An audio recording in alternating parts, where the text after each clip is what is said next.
Hello नमस्कार साथियों, स्वागत है आप सभी का नॉलेज मंत्रा के ऑनलाइन प्लेटफॉर्म पर। तो हम लोगों की चर्चा चल रही थी इल्तुतमिश पर। हम इल्तुतमिश को कंप्लीट कर चुके हैं। तो एक बार फिर से आपको हम याद दिला देते हैं कि कल के वीडियो में हमने आपको क्या क्या पढ़ाया था।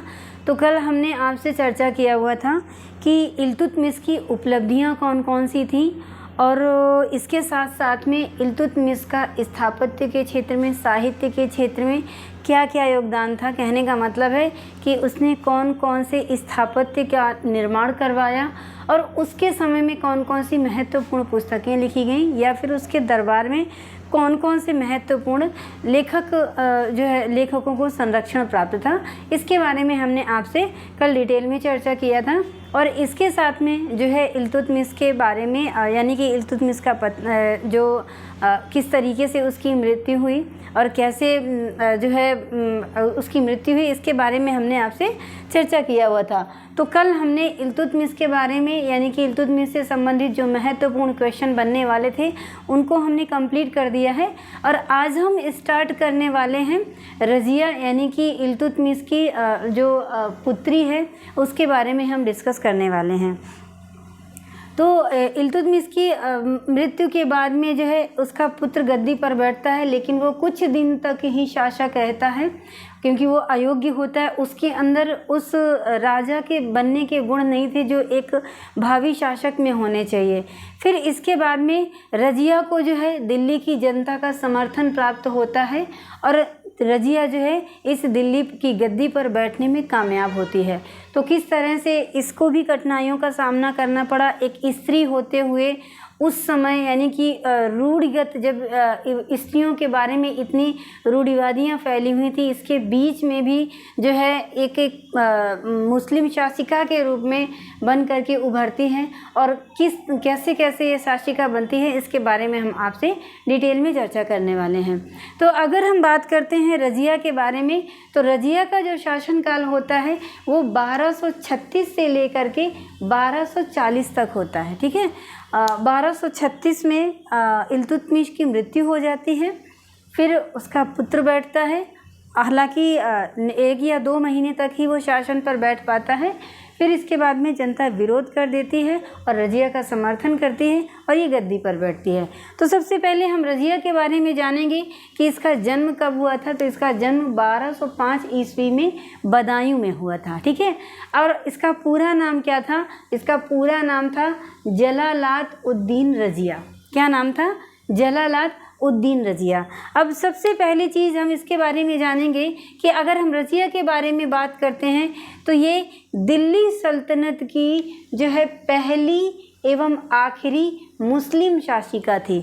यानी कि कोई भी मुस्लिम शासिका जब ये शासिका बनी, इसके पहले कोई मुस्लिम शासिका नहीं बनी थी और जब इसका पतन हो गया तो इसके पतन के बाद में भी कोई भी महिला मुस्लिम शासिका नहीं बनी। ठीक है, तो इसलिए दिल्ली सल्तनत की पहली मुस्लिम शासिका और अंतिम मुस्लिम शासिका का श्रेय इसी रज़िया को ही प्राप्त है। ठीक है, और इसके अंदर गुण भी बहुत अच्छे थे। एक जो शासक के गुण होने चाहिए वो सारे गुण थे, तभी इल्तुतमिश इस डिसीजन पर पहुंचा कि उसके पुत्र होते हुए भी वो इस डिसीजन पर पहुंचा कि पुत्रों के होने के बावजूद भी अगर उनके अंदर एक शासक के गुण नहीं हैं तो हम जो दिल्ली की शासन सत्ता है वो हम अपनी पुत्री को सौंपेंगे, और यही उसने किया भी।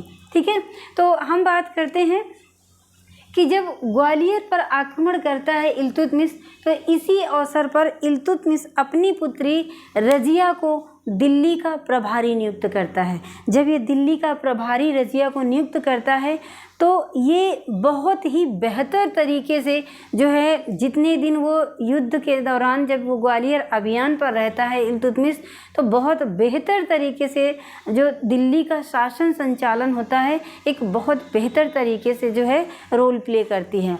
जब इल्तुतमिश ग्वालियर आक्रमण से अभियान के बाद लौट करके पुनः आता है और सारा कुछ बहुत वेल मेंटेन देखता है तो वो खुश होकर के इस डिसीजन पर पहुंचता है और कहता है कि हमारे पुत्र हैं लेकिन उनके अंदर एक शासक होने के गुण नहीं है, तो इसका मतलब क्या है, मैं आने वाले समय में जो दिल्ली सल्तनत का जो शासक है यानी दिल्ली सल्तनत की जो बागडोर है वो मैं अपनी पुत्री को सौंपूंगा। इस उसमें पहुंचता है, इस डिसीजन पर पहुंचता है। ठीक है, अब इसके बाद में जब इल्तुतमिश की मृत्यु हो जाती है तो दिल्ली सल्तनत के इतिहास में पहली बार दिल्ली की जनता ने जो है शासक को चुनने में भाग लिया था। कैसे चुनने में भाग लिया था?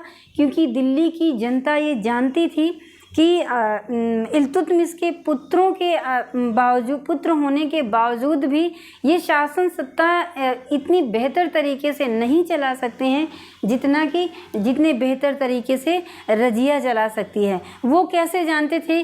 क्योंकि अपने पिता के जीवन काल में ही वो जो है, जब वो ये इल्तुतमिश किसी अभियान पर चला जाता था तो शासन संचालन ये रजिया ही देखती थी। तो इसके जो शासन संचालन करने का तरीका था तो इससे जो है दिल्ली की जनता परिचित थी, इसीलिए दिल्ली की जनता ने इसका समर्थन किया दिल्ली की शासिका बनने में। ठीक है, तो इस तरह से जो है दिल्ली की जनता ने पहली बार शासक को चुनने में जो है भाग लिया था। और जब शासक को चुनने में भाग लिया तो लखनौती से देवल तक के सारे अमीरों ने जो है रजिया की सत्ता को स्वीकार भी कर लिया। ठीक है, रजिया की सत्ता को क्या कर लिया? स्वीकार भी कर लिया। इसके अंदर और क्या क्वालिटी थी? तो इसके अंदर क्वालिटी ये थी कि ये जो है शुद्ध उच्चारण से कुरान का पाठ करती थी और अपने पिता के समय में ही से ही जो है शासन भार जो है उठाने लगी थी। और इसके बाद में इसने ये जो है इल्तुतमिश की मृत्यु के बाद इसने 2 अभियान किए जो कि असफल रहे। वो अभियान कौन कौन से थे? एक तो रणथंभौर अभियान था और दूसरा था ग्वालियर अभियान। ये ग्वालियर अभियान, ये दोनों अभियान ऐसे थे रजिया के जिसने जो है इसने असफल प्रयास किया, इसको कोई भी सफलता नहीं मिली थी। ठीक है, अब इसके बाद में रजिया के समय से ही जो है राजतंत्र व चालीसा दल में संघर्ष प्रारंभ हुआ। जैसे ही रजिया गद्दी पर बैठी तो इल्तुतमिश द्वारा जो चालीसा दल का निर्माण किया गया था और राजतंत्र के बीच में जो है संघर्ष प्रारंभ हो गया। वो संघर्ष क्यों प्रारंभ हो गया? क्योंकि जो तुर्की सरदार थे तो तुर्की सरदारों के एकाधिकार को ख़त्म करने के लिए जो है अबिसिनियाई मलिक जमालुद्दीन याकूत को अमीर ए आखूर के पद पर जो है किसने नियुक्त किया था? इस रजिया ने। कहने का मतलब है कि जैसे ही ये गद्दी पर बैठती है तो जो चालीसा दल के सदस्य होते हैं, तुर्क अमीर होते हैं, तो ये जो है इसके विरोधी हो जाते हैं क्योंकि इनको, ये लोग पुरुषवादी मानसिकता के होते हैं।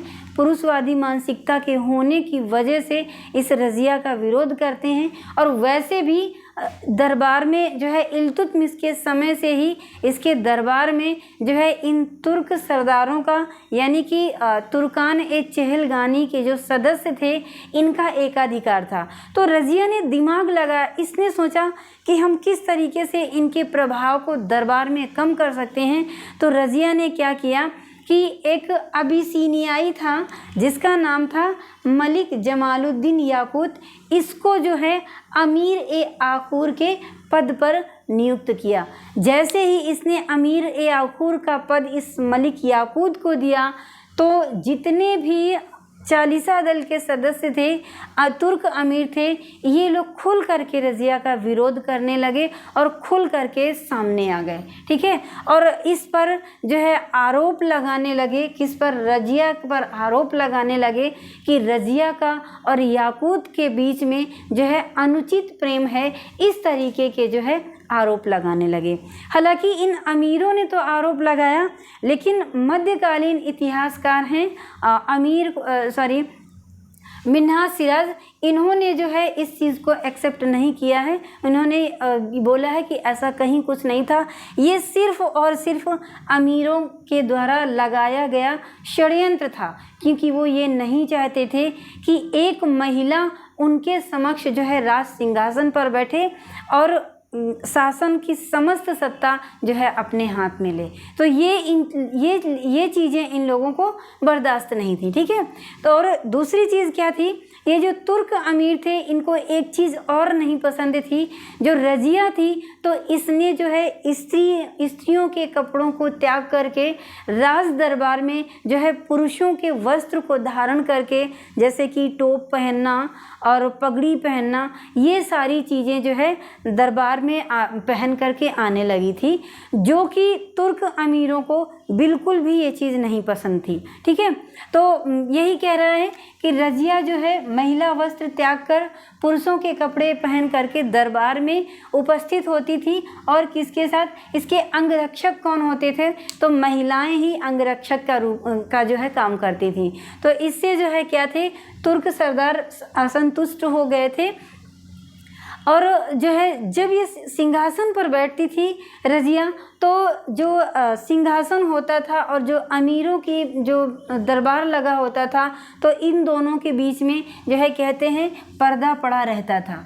और इसके बाद में हम ये कह सकते हैं कि रजिया एक बहुत बड़ी महान योद्धा थी।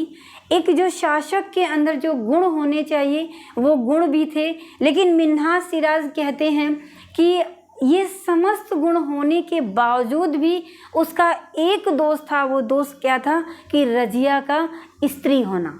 ये सारे गुण हैं एक महिला के अंदर, ये सारे गुण हों, लेकिन अगर वो स्त्री हो, ये इन सबों को यानी कि तुर्क अमीरों को ये चीज़ बर्दाश्त नहीं थी और इस रजिया का विरोध करते थे, ठीक है। अब ये लोग पुरुषवादी मानसिकता के थे, तो इन लोगों का मानना ये था कि एक महिला के अंदर इतनी क्वालिटी नहीं हो सकती है कि वो इतने बड़े शासन संचालन को देख सके। ये जो है पुरुषवादी मानसिकता जो है रखते थे, इस वजह से ऐसा सोचते थे। हालांकि ऐसा था नहीं, रजिया के अंदर एक शासक के गुण थे जो होना चाहिए, एक भावी राजा में होना चाहिए, वो समस्त गुण थे, लेकिन इन गुणों के होने के बावजूद भी जो तुर्क अमीर थे उसको एक शासिका के रूप में नहीं एक्सेप्ट कर रहे थे, ठीक है। अब इसके बाद में जो है रजिया के पतन का मूल कारण क्या था, तो पतन का मूल कारण था कि तुर्क अमीरों की बढ़ती हुई महत्वाकांक्षा, रजिया के सुल्तान बनने में इनका कोई योगदान नहीं था। मैंने आपको बताया ना कि ये जो तुर्क अमीर थे ये बिल्कुल भी जो है नहीं चाहते थे कि रजिया शासिका के रूप में बन करके उभरे, और जब ये शासिका बनी तो इनका कोई योगदान भी नहीं था रजिया को शासिका बनाने में, बल्कि ये कोशिश कर रहे थे कि रजिया शासिका ना बने। वो तो दिल्ली की जनता थी जिसने इसका समर्थन किया और उसको जो है दिल्ली सल्तनत की राजगद्दी प्राप्त हुई, ठीक है। अब इसके बाद में तुर्क सरदार जो है रजिया को अपदस्थ नहीं कर सकते थे, ये वो भली भांति जानते थे, क्योंकि उसको दिल्ली की जनता का समर्थन प्राप्त था। वो ये बहुत अच्छे से जानते थे कि अगर हम दिल्ली में इसका विरोध करेंगे तो दिल्ली की जनता ही हमें नहीं जीने देगी। तो इसलिए इन जो अमीर थे, तुर्क अमीर थे, इन्होंने षड्यंत्र रचा रजिया के खिलाफ। वो षड्यंत्र क्या रचा? षड्यंत्र ये रचा कि इन लोगों ने सोचा कि पहली चीज़, अगर रजिया को राजगद्दी से अपदस्थ करना है तो इसको जो है दिल्ली से बाहर बुलाना पड़ेगा। और वो दिल्ली से बाहर कैसे बुलाना पड़ेगा? दिल्ली के बाहर जो है कई सारे विरोध करने होंगे, जिनका दमन करने के लिए जब रजिया निकलेगी तो हम सब तुर्क सरदार मिल करके इसका जो है क्या कर देंगे? अंत कर देंगे। और यही हुआ भी। ये तुर्क अमीर जो है इसमें इस मकसद में कामयाब भी हुए, ठीक है। तो इन्होंने क्या किया कि इनको समर्थन, हमने आपको बताया क्या कि रजिया को समर्थन तो प्राप्त था ही इनको, किसका? दिल्ली की जनता का। तो ये जो है दिल्ली के अंदर इसका कुछ नहीं कर सकते थे। षड्यंत्र के द्वारा इन्होंने कई सारे विद्रोह उत्पन्न किए ताकि इन विद्रोहों को दबाने के लिए रज़िया दिल्ली से बाहर निकले। ठीक है, तो वो 2 विद्रोह कौन कौन से थे? पहला जो विद्रोह हुआ वो लाहौर का इक़्तिदार कबीर खां था, इसने पहला विद्रोह किया। और दूसरा विद्रोह कौन किया? तो दूसरा विद्रोह जो है भटिंडा का सूबेदार अल्तुनिया था, इसने जो है विद्रोह किया। ठीक है, और इसके जो प्रमुख षड्यंत्रकारी थे वो कौन थे? एक तो था इख्तियारुद्दीन ऐतगीन, जो कि अमीर ए हाजिब के पद पर नियुक्त किया गया था, और दूसरा कौन था? अल्तुनिया था, और तीसरा था कबीर खां। ये सबसे बड़े इसके विरोधी थे और सबसे बड़े षड्यंत्रकारी थे। तो अगर पहला विद्रोह हुआ है तो लाहौर का इक़्तिदार था ये कबीर खां, जिसने कि पहला विद्रोह किया, और दूसरा विद्रोह भटिंडा का सूबेदार अल्तुनिया था, जिसने कि ये सूबेदार था, तो इसने विद्रोह किया। और इसी के विद्रोह को दबाने के लिए रज़िया दिल्ली से बाहर निकल कर के आई। ठीक है, तो इस तरह से इसने जो है, जब ये विद्रोह हुआ, पहला विद्रोह हुआ, जो लाहौर का इक़्तिदार था इसने विद्रोह किया, तो इसका जो सहायक था रज़िया का सहायक कौन था? याकूत। तो याकूत पहले विद्रोह में मारा जाता है, और जब ये मारा जाता है तो रज़िया असहाय हो जाती है और इसका कोई हेल्प करने वाला नहीं होता है। और जब याकूत मारा जाता है तो ये जो भटिंडा का शासक होता है अल्तुनिया, इसको रज़िया को बंदी बना लेता है, और जब रज़िया को बंदी बना लेता है तो रज़िया मजबूर हो जाती है और इस भटिंडा के शासक यानी कि अल्तुनिया से इसका विवाह कर लेते से जो है अपना विवाह कर लेती है।